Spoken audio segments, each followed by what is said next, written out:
안녕하세요. 경희서당의 강경입니다. 오늘 천자문 14번째 시간이고요. 오늘도 한번 16자 배우실 텐데 16자가 같은 자가 한 자도 없습니다. 4자씩 되어 있고요. 각자 한자마다의 또 해석이 있으며 연결되는 숨어있는 이야기도 있습니다. 한번 집중해서 보실까요? 그런 의미까지 한번 전달해 드릴게요.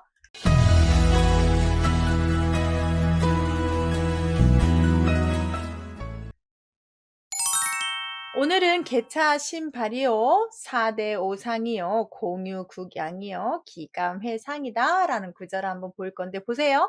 겹친 게 하나도 없죠? 그렇지만 이 네 자씩 해석이 되고요. 이 네 자 안에 다시 숨어있는 철학적인 의미가 있습니다. 그것까지 해석해 드리겠습니다.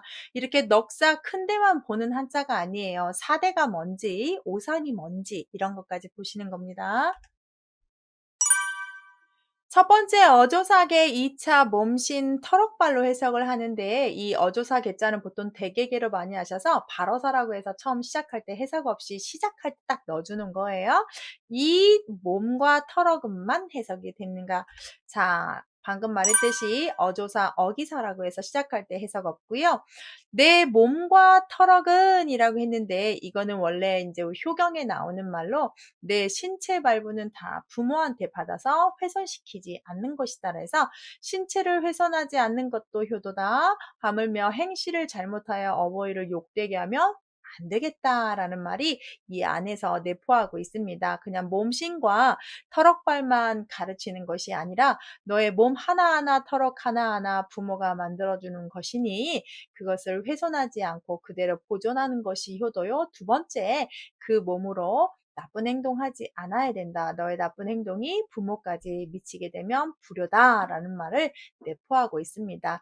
천자문 자체가 처음 한자 배울 때 배우는 글이기 때문에 아이들한테 어렸을 때 우리가 처음 글씨 배우는 한글 배우는 우리들은 1학년 같은 책이에요. 그런데 한자의 낮자를 가르치긴 하지만 이 내포된 말은 정말 정말 철학적이고 어렵습니다. 그런 것들을 옛날 서당에서 훈자님들이 얼마나 전달을 했는지는 모르겠지만 아마 낮자 공부로는 또 탁월한 한자였을 것 같고 아마 글씨가 짧고 내자로 돼 있어서 더 이 책을 선호하지 않았나 싶은데요.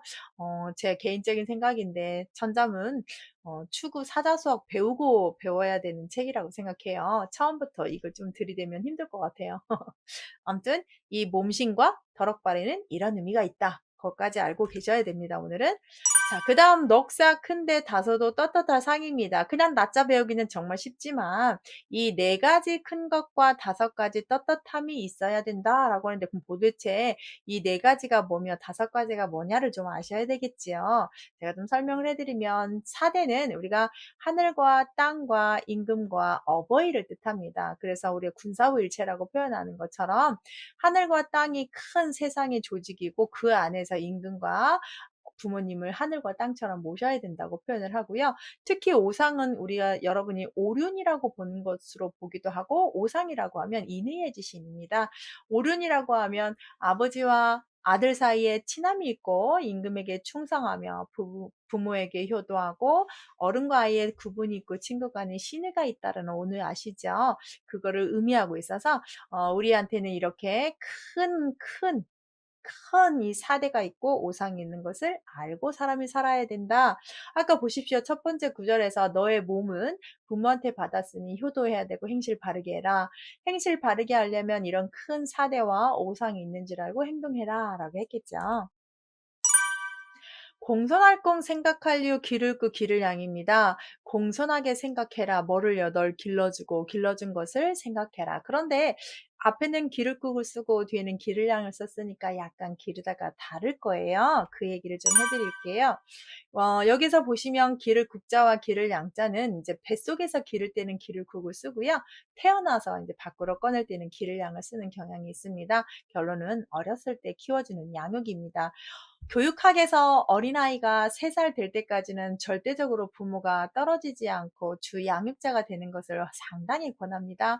많은 피부 접촉을 해주고 그 아이의 반응에 모든 것을 반응해주고 때리지 않고 사랑으로 키워야 기초적인 사람의 인간성의 90%가 거기서 거의 완성된다고 생각한다고 말씀들 하시죠.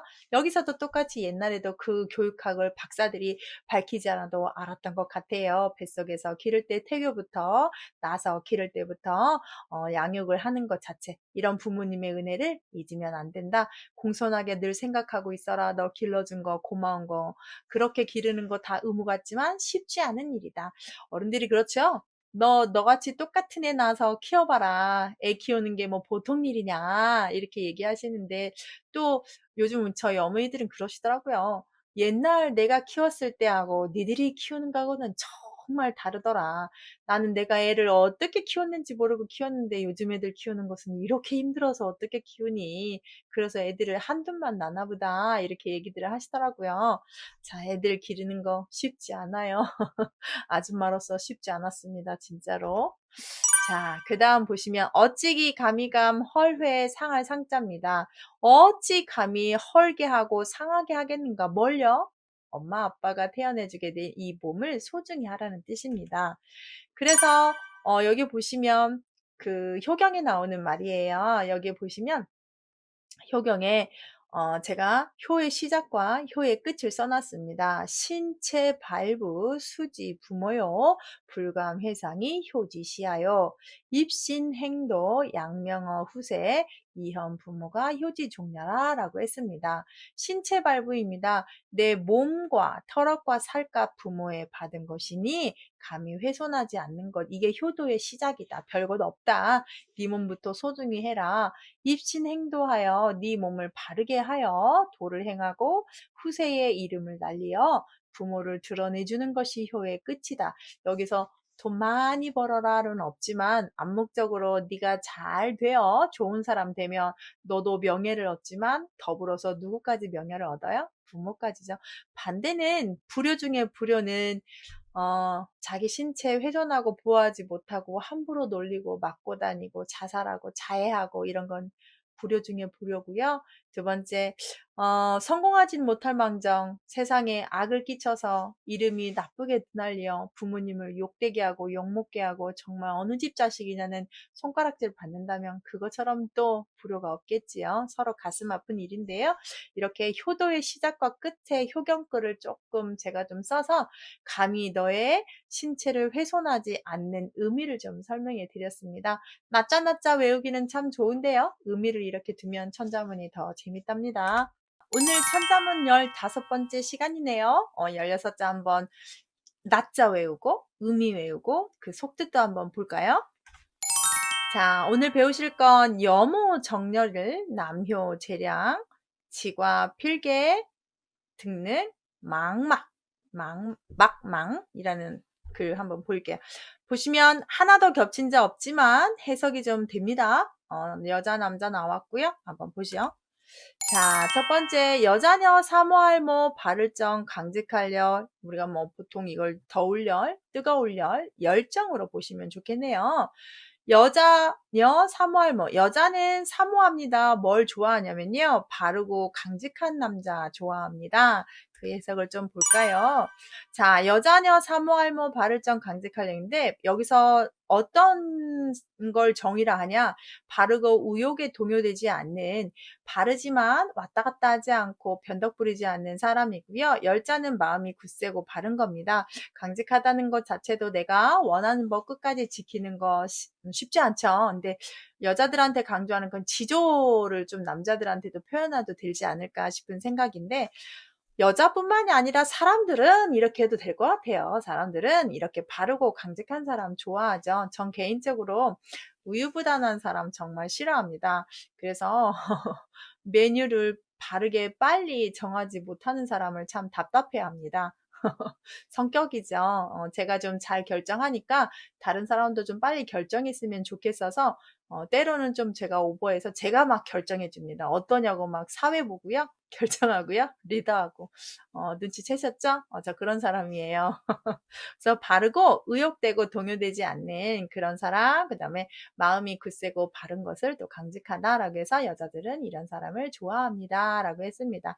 여자뿐만 아니라 사람들은 이런 사람 좋아해요.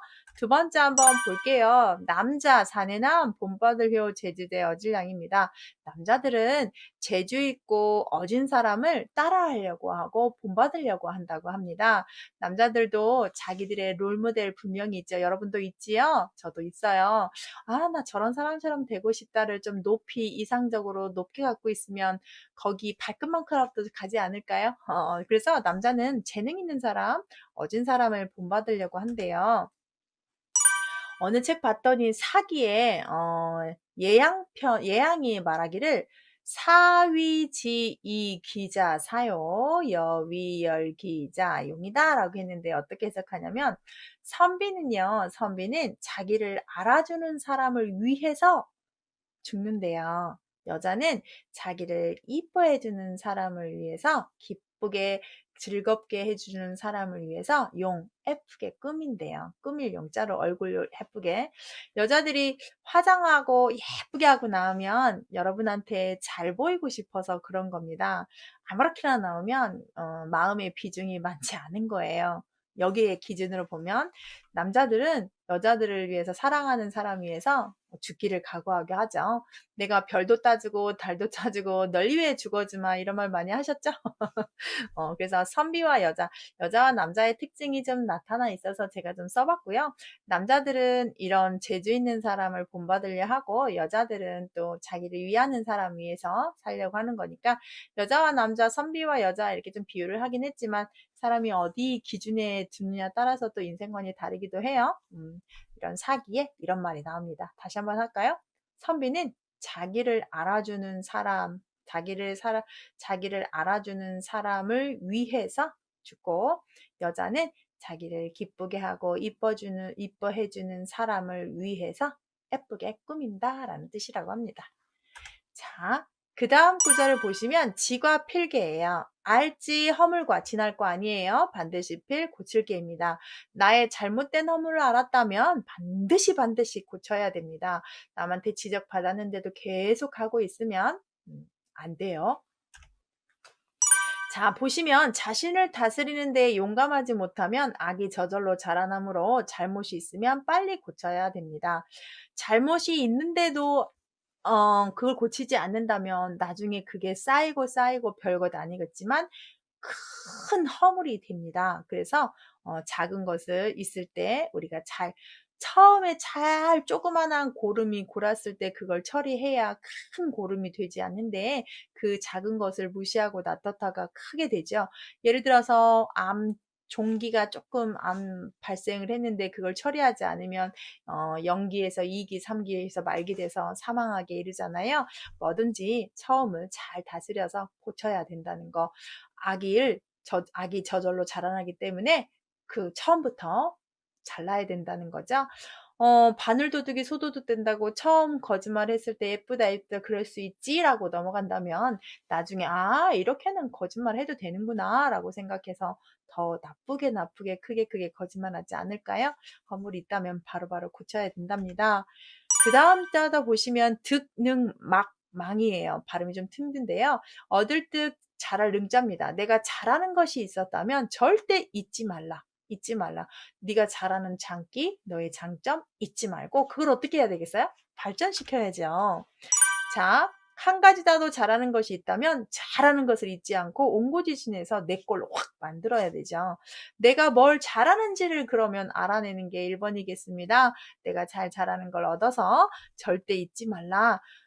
요즘 아이들 자기가 뭘 잘하는지 몰라요. 그래서 시키는 대로 하다가 부모들이 시키는 대로 공무원 되고 국가 되고 공직 가려고 하고 편하게 살려고 하는데 내가 뭘 잘하는지 안다고 하면 그것을 더 발전시키고 뭔가를 더 잘해볼까 열정적으로 살지 않을까요? 처음에는 잘 되지 않고 돈도 생기지 않지만 내가 잘하는 것을 하다 보면 얼마나 창의적으로 생각나고 좋아지니까 저도 처음에는 이렇게 제가 이런 걸 잘하는지 몰랐습니다. 잘한다고 표현하는 건 좀 웃기긴 한데요. 이렇게 내가 이런 재능이 있었어 하면서 알게 되고 처음에는 시작은 제가 즐거우니까 했어요. 재밌고 즐겁고 뭔가 내 거를 봐주는 사람이 많아지니까 좀 재능 기부처럼 뿌듯하기도 하고 이런 부분이 있었거든요. 자기가 잘하는 것을 절대 잊으면 안 됩니다. 그걸로 밀고 가면 먹고는 살죠.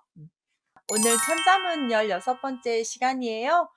낮자도 배우지만 그 안에 들어있는 해석과 의미도 한번 같이 공부해 볼까요? 자, 오늘 배우실 거는 많이 들어보셨던 망담 타단, 미시 기장이요. 신사, 가복, 기옥, 난양이라는 말을 배우시겠습니다. 겹치는 자 하나도 없죠? 이렇게 뭐 몸기, 믿을신 이런 건 쉽지만 해석하는 방법 좀 보셔야 될 것 같아요.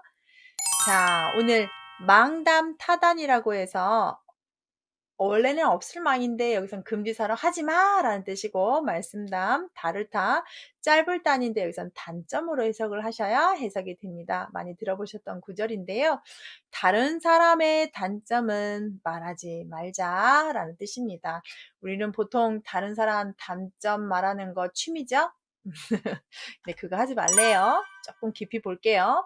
남의 과실을 들었거든 뭐처럼 생각하면서 하지 마냐. 부모의 이름을 들은 것처럼 귀로 들을 수 있었어도 입으로 말해서는 안 된다. 누가 험담을 하는데 이런 단점을 말하는데 들리는데 어떻게 안 들어요. 들었으면 그걸 어떻게 해요? 안 들은 척하고 다른 사람한테 옮기지 않으면 됩니다. 누구 말 구설수 올리는 걸 이렇게 막 올리는데 말이라는 게 옮겨갈 때 더하면 더했지 빼고 하진 않거든요. 그래서 다른 사람의 단점을 되도록이면 말하지 말고, 들었어도 전달하지 말고, 또 남의 과실을 들었다는 것을 꼭 뭐처럼 해요? 우리 부모님 이름 들은 것처럼, 우리 부모님 이야기처럼 좀 비유해서 봐도 괜찮을 것 같은데요. 다른 사람의 단점 말하는 거 사람들이 다 좋아합니다. 험담하기 좋아하고요. 그러니까 이런 말 나왔겠죠. 남의 단점 이야기 말하지 않고 그 사람 칭찬 이야기 하면 더 신나겠죠. 여기서 좀 여담 한번 할게요. 제가 이제 자녀들을 예쁘게 키우고 잘 키우려고 노력을 하는 엄마인데, 효과적인 것이 정말로 잘하는 점이 많지만, 남들 앞에서 우리 아이 칭찬을 합니다. 걔 들으라고. 옆에 있을 때 더 세상에 숙제를 얼마나 잘하는지 모른다. 저런 애가 어디는 내 애기라서 너무너무 감사하다. 막 이런 식으로 들리게끔 합니다. 진짜이기도 하고요. 더 듣기 좋으라고 하는 얘기인데 효과는 아주 아주 좋습니다. 남의 단점 그렇게 말할 필요 없죠. 그렇게 장점 말할 것도 많은데, 그래서 다른 사람 단점을 절대 말하고 다니지 말라. 그다음 미시 기장입니다. 여기서 말라라는 말을 또 합니다. 원래는 뭐 쓰러질 미자인데 여기서는 하지마로 보시고 믿을 시자입니다. 몸기 장점 장자입니다. 나의 장점은 믿지 말라. 왜 내가 잘하는 것을 믿지 말라고 할까요? 그 이야기 조금만 할까요? 자, 자신의 장점을 있다고 생각하면 그 장점을 잃어버리고 자신의 재능을 자랑하면 그 공을 잃게 된다. 장점을 믿으면 발전이 없게 되기 때문이라고 합니다. 자기 장점을 너무 믿으면 사람이 그때부터는 노력하지 않습니다. 나는 원래 이런 건 잘하니까 내가 뭐 이런 건 먹고 식은 죽 먹겠지 라고 하다 보면 발전하지 않고 그 장점을 점점점 발전시킬 수 있는 기회를 안 갖는다고 합니다. 그래서 너무 자만하게 되죠. 내가 세계 랭킹 1이라고 생각을 해봅시다. 나를 이길 자 없다고 생각하지만 분명히 나를 이기는 자가 나타납니다. 내가 노력하지 않으면.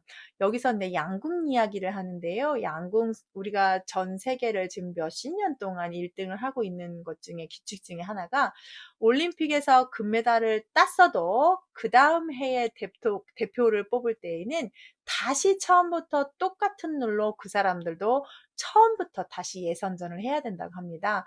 금메달 땄다고 해서 가산 점수가 있고 어느 뭐 4강전부터 진출한다 이런 게 없다고 합니다. 그래서 금메달을 땄어도 처음부터 다시 하기 때문에 어떤 선수가 1등으로 뽑혀서 국가대표 될지를 아무도 모르는 거예요. 자, 현역에 있는 계속 현역이어야 되는 거죠. 계속 자기 장점을 발전시켜야 돼. 그렇기 때문에 아주 공평한 기회에 노력하면 된다는 우수한 선수들이 나온다는 신문 기사를 읽었는데요. 정말 맞는 것 같아요. 나의 장점을 너무 많이 믿으면 발전이 없죠. 계속 노력해야죠. 저도 그런 것 같아요. 절대 고인물 되고 싶지 않아서 계속 노력하는 훈장님 하고 있는데요. 자기 장점 너무 믿어도 안 된다고 하네요. 그다음 믿을신 하여금사 가하다 할 수 있다 실천할 복자입니다. 원래 덮을 복자죠. 여기서 약간 실천할 복자로 해석해야 해석이 됩니다. 자, 믿을신 약속이라는 것은 내가 실천할 수 있어야 된다. 믿음으로 하여금 내가 그런 약속으로 하여금 실천할 수 있는 것만 하라는 거죠. 이것도 많이 들어본 말이고요. 여기서는 회복할 복, 다시 복, 말을 실천할 수 있다 복자로 보셔서 다른 사람과 약속을 하였는데 그 일이 의에 맞으면 그 말을 실천할 수 있다. 자, 믿음으로 하여금 실천할 수 있어야 된다. 약속을 할 때 그러면 처음부터 뭘 해야 돼요? 내가 할 수 있는 것만 해야죠. 할 수 없는 걸 약속하면 절대 안 됩니다. 그래서 내가 할 수 있는 것과 없는 것을 구분할 수 있는 인지 능력을 요즘은 메타인지라고 합니다. 그게 확실하게 쓴 사람만이 자기가 할 수 있고 없고를 가늠해서 한다고 해요. 공부 못한 친구들이 다짐을 할 때, 나 이번에 1등 할 거야. 근데 걔는 성적이 원래 꼴등이에요. 그럼 1등 할 가능성이 없죠. 그런데 공부 잘한 친구들, 자, 이번엔 내가 2.5점을 올리겠다. 뭐 이렇게 계획을 한다고 합니다. 아주 구체적으로. 그래서 내가 이번에는 몇 점을 맞을 수 있고 그 몇 점을 맞기 위해서 평상시보다 어떤 파트를 어떻게 공부하며 어떻게 시간을 뺀다까지 계획을 세운다고 합니다. 다르죠? 그래서 그런 걸 메타인지인데 여기서도 믿음이라는 것 자체가 내가 할 수 있는 것을 하게 되면 좋겠지요. 그렇게 해야 진짜 할 수 있는 거고요. 자, 그 다음 이것도 참 어려운 말인데요. 그릇기 하고자 하려 어려울란 헤아릴 양자입니다. 그릇은 헤아리기 어렵게 하고자 한다. 좀 이렇게만 보면 해석이 안 되는데요. 이 그릇을 좀 보셔야 됩니다. 이 그릇을 국량이라고 보는데요. 그릇은 양을 헤아릴 수 없게끔 만들어요. 나는 그릇이 이만큼이야 라고 정해버리지 않는다는 거예요. 한번 조금 깊이 있게 볼까요? 큰 국량은 이 그릇을 그렇게 볼게요. 가진 사람은 먼저 자신을 다스린 후에 남을 다스린다고 합니다. 국량을 깊고 넓게 가지려고 한다고 합니다. 자기 그릇을 헤아릴 수 없게끔 만들어요. 나는 이런 사람입니다 라고 단정하지 않고 자기의 그릇을 깊고 넓게 만들어 간다는 뜻이죠. 처음부터 잘하는 사람은 없지요. 그 그릇이 점점 커져가는 거고 나는 그런 사람이라고 보여줘야 발전된 사람이죠. 그래서 국량이라는 것을 내가 할 수 있는 역량을 헤아림을 어렵게 하고자 하는 것이 진짜 큰 사람이라고 표현하는 글귀라고 하네요. 오늘 17번째 천자문 시간입니다. 나자가 하나도 겹치지 않은데 네 자씩 되어 있고요. 그 네 자씩의 해석이 되고 속뜻이 있습니다. 거기까지 한번 설명해 드리겠습니다. 오늘 배우실 건 묵비 사염이요. 시찬 고양, 그 다음에 경행, 유현, 금념, 작성이라고 했습니다. 오늘 이 두 번째 이 두 구절이 좀 어렵습니다. 고양하고 묵비, 묵 해석이 좀 다르거든요. 한번 보죠. 먹먹 슬플 비 실사 물들일 염입니다. 이 묵자가 묵적, 우리가 묵자라고 하는 현인 아시죠? 그분은 실이 물들어가는 걸 보고 슬퍼하셨다고 합니다. 묵적은 실이 물들어가는 걸 보고 슬퍼하셨다. 왜 갑자기 염색되는 걸 보고 슬퍼하셨을까요? 그 이야기를 아셔야 되겠지요. 자, 푸른색을 물들이면 푸르게 되고 누런색을 물들이면 누렇게 되는 것을 보았습니다. 한번 물들인 천이 다시 희게 되지 못하는 것을 알기 때문에 사람이 친구를 사귈 때 신중해야 된다는 걸 깨달아서 슬퍼했다고 합니다. 사람들은 환경의 지배를 많이 받기 때문에 한번 물들여지면 쉽게 벗어날 수가 없어요. 그래서 하얀색 실이 푸른색이 되고 노란색을 되길 보고 저렇게 하얀 실이 저 색으로 돼버렸구나. 다시 하얀색 되기는 힘들겠구나 라고 생각하면서 사람이라는 것이 친구를 잘못 사귀거나 주위의 환경을 잘못하게 되면 저렇게 될 텐데 라고 하면서 신중해야 되고 그런 부분을 좀 슬퍼했다고 합니다. 당신이 살았던 시대의 사람들이 이렇게 좋은 거에 물들지 않고 나쁜 거에 물들 수 있는 환경이었기 때문에 더 그랬겠죠.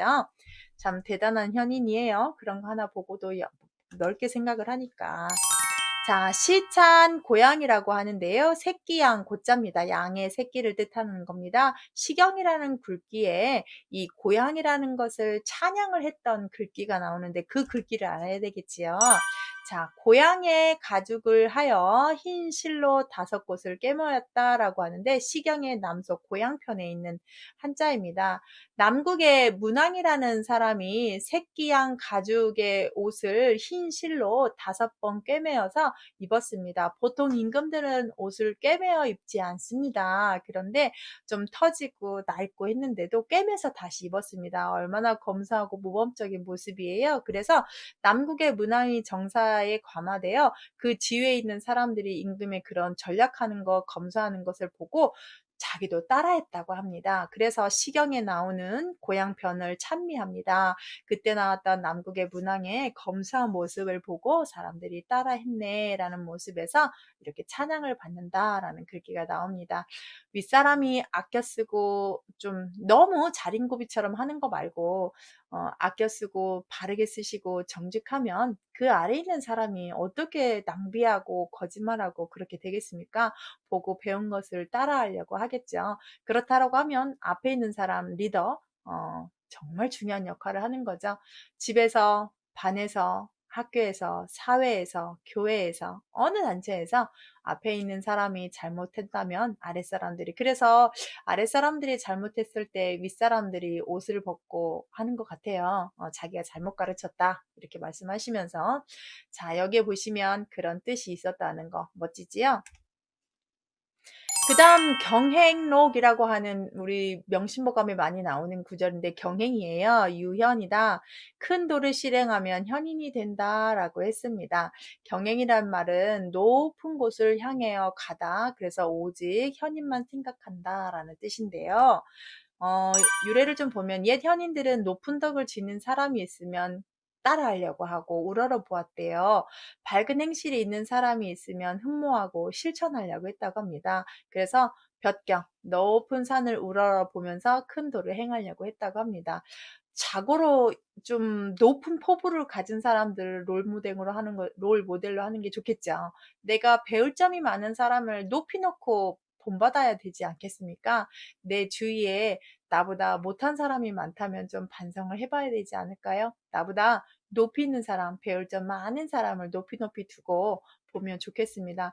저 같은 경우는 이렇게 유튜브도 하지만 저도 유튜브로 좋은 것들을 많이 구독하는데요. 아주 명강사들, 대단한 학자님들, 정말 잘 만들어진 영상들 이런 걸 구독을 많이 합니다. 그런 사람들을 롤 모델로 하고 아 저렇게 닮고 싶다 이렇게 조금 지향하면서 그 사람들을 바라보거든요. 여기도 보시면 현인들의 높은 덕을 지닌 사람을 우러러봐야 내가 그분들의 조금이라도 닮지 않겠어요? 그래서 경행, 유현이라는 뜻의 이런 뜻이 있습니다.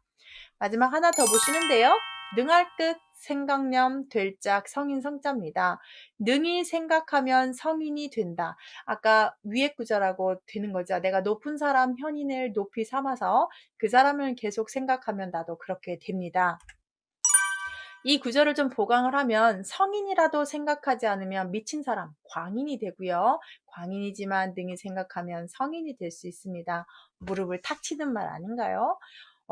그 사람이 정말 바보라고 했지만 바보 같은 생각하지 않고 좋은 생각하다면 언젠간 천재가 될 거고요. 천재라고 생각했는데 바보 같은 생각만 하면 바보가 될 겁니다. 그래서 내가 어떤 생각을 잡고 사느냐에 따라서 되는 거죠. 얼마나 정말 맞는 말입니까? 성인이라도 광인이 될 거고 광인이 성인이 되는데 뭘 했을 때요? 생각이요. 어떤 생각을 하고 사느냐에 따라서 사람의 미래가 달라집니다. 정말 사고를 어떻게 하느냐가 인생을 좌우하지요. 여러분도 한자 배우시면서 좋은 생각, 좋은 사고, 정말 멋진 생각으로 해서 멋진 사람으로 살다가 그냥 늙어 죽는 것이 아닌 어떤 좋은 일을 하고 내가 한 인생에서 획을 긋고 좋은 선한 영향력을 하고 생을 마감한다면 그처럼 보람된 일이 어디 있을까요? 저의 인생 목표기도 한데요. 정말 이런 생각을 하고 어떤 생각을 하냐에 따라서 사람이 달라진다는 얘기를 정말 천자문에서 철학적으로 해놨습니다. 오늘 천자문 18번째 시간이네요. 오늘도 16자 한번 배우시고 의미도 한번 배워볼까요? 자, 오늘은 덕건, 명립이라는 말, 형단, 표정, 그 다음에 공곡, 전성, 허당, 습청이라는 말 한번 배우시겠습니다. 첫 번째부터 보시면 덕덕자, 세울 건자, 이름 명자, 설릴 자입니다. 덕이 세워지면 명예, 이름이 설 거다. 당연한 말이죠. 덕이 있으면 명예는 따라오게 돼 있습니다. 자, 덕은 실제이며 명예는 허울이다 라고 했습니다. 실제가 있는 곳에 명예는 저절로 따르게 됩니다. 그럼 만약에 반대로 명예를 얻었는데 실제가 없다면 덕은 없어지게 됩니다. 덕이 있다면 명예를 얻는 거죠. 내가 덕을 갖춘 사람이면 나를 찾는 사람이 분명히 많아질 겁니다. 그러면 나를 찾아주는 사람이 많다면 난 명예를 얻겠죠. 반대로 내가 유명하다고 하였는데 그 사람이 덕이 모자랍니다. 그 명예는 허울이기 때문에 금방 없어지게 됩니다. 뭐부터 갖추셔야 되겠습니까? 덕이죠. 덕 있는 사람이 된다면 명예가 쓸 거다. 이 덕덕자 한자 해석할 때 보시면 여기에 보시면 고들직자가 들어가 있습니다. 이게 고들직자인데요. 오늘 한번 잠깐만 써볼까요? 보통은 고들직을 10배 눈목을 쓰죠. 그 다음 이렇게 써서 이렇게 쓸 겁니다. 그러면 이쪽 부분에 덕덕자가 이렇게 변형이 된 거죠. 이렇게 된 겁니다. 앞에는 단일행자가 되고 여기는 행동이라는 뜻을 대고 여긴 덕이고 여긴 마음이니까 정직한 마음이 되겠습니다. 고든 마음이 덕입니다. 그래서 이렇게 행동과 마음이 바른 사람은 덕이 있다라고 하는 거라고 합니다. 두 번째, 모양형 단정할단 겉표 발을정입니다. 모양, 겉모습이 단정하면 겉에 드러나오는 그 의표, 그 풍겨나오는 품위가 바르게 되겠지요. 모습이 단정하면 겉모습이 바르다라고 표현을 하는데요. 자, 의표라는 말 제가 해석했습니다. 모범이 되는 모습입니다. 모양이 단정하면 모범적인 모습으로 바르게 된다는 건데요. 모습이 단정하여 의표가 바르면 남들의 존중을 받게 됩니다. 아까 첫 번째 구절에서는 마음, 덕을 갖추라는 속마음을 했다면 그 속마음이 바른 사람은 겉으로 드러나는 것도 아주 바르겠지 않아요? 속으로 음탕한 생각을 하는 사람은 눈빛과 겉모습과 제스처와 터치들이 다 음탕할 거라고 생각을 합니다.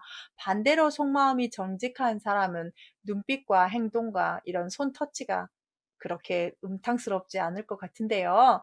어, 많이 살아보진 않았는데요. 이렇게 사람들 얼굴 보면 좀 음흉하게 생긴 사람도 알 수 있을 것 같고요.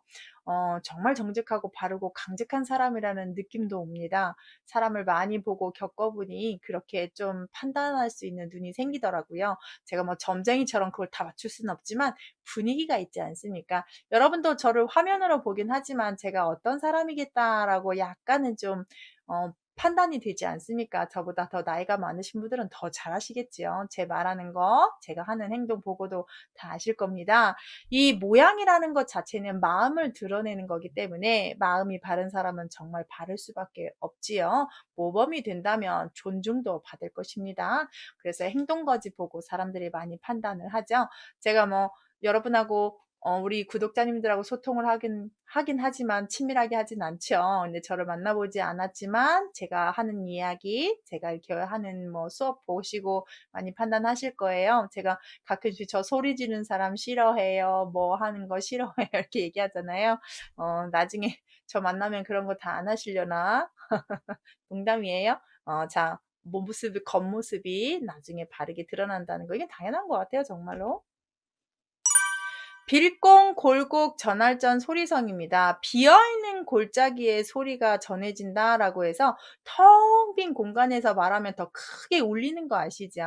그러면 이 비어있다는 말은 보통 우리가 아무것도 가지고 있지 않은 나쁜 의미로 생각하는데 여기선 좋은 의미로 해석을 하는 겁니다. 어떻게 해석을 하냐면 여기서 소리 성자는 실제가 있으면서 자세한 걸 뜻하고 소리 항자는 질박하면서 멀리 가는 겁니다. 더 얘기하면 소리 성자는 가까이 있는 거에서 전달을 하는 소리라면 이 메아리 항자는 멀리 야외에서 하는 들리는 소리예요. 두 개 다 뭔가 소리를 전달하는 건데요. 큰 사람은 질문이 있으면 응답하고 생각한 바를 모두 말해주어 천하를 위해서 나누어 준다고 합니다. 빌공, 안에 사심과 욕심이 없는 사람이 하는 소리는 이렇게 우리가 비어있는 골짜기에서 소리가 크게 들리는 것처럼 그 사람이 전달하고자 하는 목소리가 멀리까지 전달한다는 뜻입니다. 사심 없이 정말 이타적인 마음으로 뭔가 가르침과 뭔가를 했을 때 많은 사람들한테 멀리 전달된다는 말로 해석하는 게 좋다고 하네요. 여기서 비어있는 골짜기는 소리가 잘 전달되더라 라는 말처럼 대인은 생각한 바를 모두 자기 안에서 순수하게 다 전달해주고 그런 리더 역할을 한다고 보시면 돼요. 자, 허당, 습청입니다. 그럼 비어있는 집에서는 듣는 것을 익혀야 된다. 여기서 빌허자가 또 부정적으로 쓰지 않습니다. 볼게요. 자, 마음이 깨끗이 비어있다로 봅니다. 욕심이 없기 때문에 도심이 저절로 나온답니다. 이렇게 마음이 비어있는 사람은 듣는 것을 익힌다. 여러분, 듣기가 정말 힘든 겁니다. 말하고 싶어가지고요. 상대방 말을 끝까지 듣지 않습니다. 그런데 정말 현인들은 듣기만 합니다. 제스처를 적절히 사용하면서 듣기만 합니다. 듣는 귀가 아주 명창이라는 뜻이죠. 듣는 귀가 발전한 사람이 성공하는 거고 리더고 좋은 현인입니다. 여기서 마음이 깨끗하기 때문에 듣는 연습이 숙달되게 되고 상대방을 이해하는 마음이 상당히 높습니다. 이걸 비유하는 말이라고 하네요. 그렇게 돼 보렵니다. 저도 듣는 귀를 많이 연습하도록 하겠습니다. 여러분의 댓글들을 많이 듣겠습니다. 오늘 천자문 19번째 시간입니다. 오늘도 16자 공부 한번 해보실게요. 낮자는 기본적으로 좀 암기하시고 그 낮자 내자가 해석이 되고 속뜻이 있습니다. 거기까지 한번 우리 익혀보는 걸로. 자, 첫 번째 오늘 보실 것은 화인, 악적이나 보견, 선경 배우시고요. 척벽, 비보요, 촌음, 시경이라 아주 유명한 구절이 나오네요. 하나씩 보죠. 재앙화, 이날인, 악하락, 싸울적입니다. 명심보감에서도 많이 봤던 구절인데요. 재앙이라는 것은 악을 쌓는 것으로 인한다. 그것 때문에 원인이 생겼다라고 했습니다. 원문을 보시면 소인은 소선이 이익이 없다고 여겨서 행하지 않고 소악이 해로울 것이 없다고 여겨서 버리지 않으므로 악이 쌓여서서 죄가 커지는 것이다 라는 구절이 있었습니다. 천천히 보시면 작은 소인들은 성인이나 대인의 우리 같은 사람들은 소선, 선이 작다고 해서 이익이 별로 없죠. 그러니까 안 해요. 그리고 소악, 이 정도 악은 괜찮지 라고 하면서 한다는 거랍니다. 그러면 그게 쌓이고 쌓여서 뭐가 돼요? 죄가 되는 거죠. 재앙이라는 것 하루아침에 확 쌓이는 게 아니라 재앙이라는 것 악이 쌓여서 조금씩 쌓여서 하는 거죠. 개미가 뚝을 무너뜨리다고 하는 제게 의열이라는 사자성어가 있습니다. 별것 아닌 개미가 뚝을 무너뜨립니다. 별것 아니라고 하는 것들이 크게 나를 낭패할 수 있으니까 우리가 작은 악이라도 소홀히 하면 안 된다는 겁니다. 자, 두 번째 보시면 복복, 인연년, 착할성, 경사경입니다. 복이라는 건 선한 경사에서 인연한다 라고 했습니다. 복은 착한 일, 좋은 경사가 쌓이고 쌓이면서 오는 거지요. 이것도 약간 우리 명심보감에서 봤듯이 선을 쌓는 집은 경사가 남아 돌아요. 불선한 집은 남은 재앙이 있죠. 당연한 권선지각의 논리입니다. 복 받는다는 것, 착한 좋은 일 했을 때 된다는 거죠.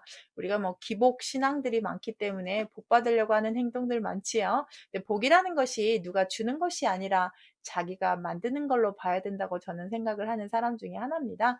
이제 종교적으로 기독교로 얘기하면 또 다른 해석이 되지만 일반적인 해석만 할게요. 그래서 복이라는 것, 나의 행동으로 되는 거니 경사, 나의 선으로 인해서 연연하는 것이고 화도 내가 만드는 것입니다. 그래서 복과 화와 복은 누가 불러와요? 자기가 불러옵니다. 자, 척벽 비보라는 말 보시면 자척, 구슬벽, 안일비, 보배 보입니다. 한자나되는 엄청난 90cm 정도 되는 3cm 정도 되는 척자가 한 33cm 정도 되니까요. 그래서 이 큰 구슬이 보배가 아니다. 이렇게 큰 구슬이 보배가 아니면 뭐가 보배예요? 뭐가 우배일까요? 자, 보시면 진정한 보물은 사람입니다. 특히 덕이 있는 사람이 진짜 보물입니다. 여러분 다 뭐 살아보면 아시죠? 돈이 보물이 아니고 사람이 보물이다. 사람이 잘 들어오면 돈은 따라오게 돼 있죠. 사람이 잘못 오면 그 돈은 하루아침에 먼지가 돼 버립니다. 자, 큰 자는 보물이 아니라 뭐가 보물이에요? 사람이 보물입니다. 그런 사람 보물 취급받는 사람이 되는 것이 또 우리의 인생 수양이죠. 유명한 구절이 또 있어요. 촌음 시경이 있는데요. 마디촌 그늘음 촌음은 짧은 시간을 비유하는 말입니다. 마디촌만큼의 그늘이니까 햇볕 떴다가 그늘 졌다가 하는 시간이 아주 빨리빨리 바뀌었다는 뜻이에요. 그것을 다투어야 된다라고 해서 다만 그걸 다투어라. 다만지자로 보셔도 좋을 것 같네요. 해석을 보면 제가 시 한 구절을 했습니다. 송나라 주위의 권학편에 나오는 시인데요. 여기에 촌음이라면 잠깐 사이에 지나가는 햇볕, 아까 제가 짧은 시간이라고 했고, 소년이로 항난선이요 일천광은 불가경이라는 시구절이 있는데요. 소년은 늙기 쉽지만 공부는 이루기 어렵다. 일천광은 짧은 시간을 가볍게 여기지 말라라는 구절이 있습니다. 거기에서 촌음이라는 말이 나와서 조금 구절을 했고요. 정말 시간 덧없이 지나가고 한 것 없이 지나갑니다. 시간이라는 것을 내가 어떻게 쓰느냐에 따라서 값어치 있게 쓰느냐, 헐값으로 쓰느냐가 되는 거죠. 내가 시간을 값어치 있게 썼다면 미래에 큰 자산을 모을 수 있는 큰 기회와 부와 많은 것을 얻을 거예요. 근데 시간을 하찮게 허비한다면 이 시간을 허투루 쓴 것에 대해서 큰 후회를 할 거라고 하지요. 정말 빨리 늙는다고 합니다. 눈 깜짝할 사이에 환갑이 되고 칠순이 되고 팔순이 되고 죽을 나이가 되는데 내가 무엇을 했는가라고 돌아봤을 때 아무것도 없다면 그렇게까지 허무한 것이 어디 있겠습니까? 초는 자 짧은 시간을 귀중하게 여겨라 라는 뜻으로 천자문에서도 이렇게 가르칩니다. 어릴 때 이런 말을 들으면 알까요? 저도 이제서 좀 알 것 같은데요. 오늘 천자문 시간이에요. 20번째 시간이고요. 오늘은 자부사군, 와럼여경이라는 구절부터 시작을 해서 한 4줄, 16자 한번 배워볼까요? 오늘 배우실 천자문은 자부사군, 와럼여경, 효당간력, 충즉, 진명, 이거 많이 들어봤던 구절이죠? 하나씩 하나씩 나자를 보시고 그 안에 들어있는 천자문은 4자지만 그 안에 심오한 뜻이 들어있습니다. 그걸 좀 해석을 해드릴게요. 자, 첫 번째 취할 자, 원래 재물자자인데 여기서는 취하다, 의지할 자라는 뜻도 있습니다. 같다라고 할게요. 아버지 부 섬길사, 일사가 아니라 섬길사라는 뜻도 있습니다. 임금 군자입니다. 그럼 보십시오. 아버지를 섬기는 마음을 취하여 임금을 섬기다라고 해서 부모 섬기는 마음으로 그 마음 그대로 임금에까지 섬기는 것이 진짜 대단한 사람이고 믿을 만한 사람이다라는 뜻입니다. 다시 한번 아버지, 부모를 섬기는 마음을 취하여 거기에 의지하여 이렇게 해도 돼요. 그래서 임금을 섬긴다. 그럼 어떤 뜻이냐? 보통 이렇게 효경에 이런 말이 나오는데요. 여기에 보시면 효경 구절을 조금씩 봐드릴게요. 자어사부하여 이사모이 애동하며 자어사부하여 이사군이 경동이라. 이 구절에서 나온 말이에요. 여기 보시면 써 있잖아요. 여기 보시면 아버지를 섬기는 것에 의지하여 어머니를 섬기는 마음을 사랑하는 마음을 같이 하며 아버지를 섬기는 마음을 취하여 임금을 섬기는 것에 같이 공경하는 마음을 같이 한다. 사랑하는 마음 같이 하고 공경하는 마음을 같이 한다라고 했습니다.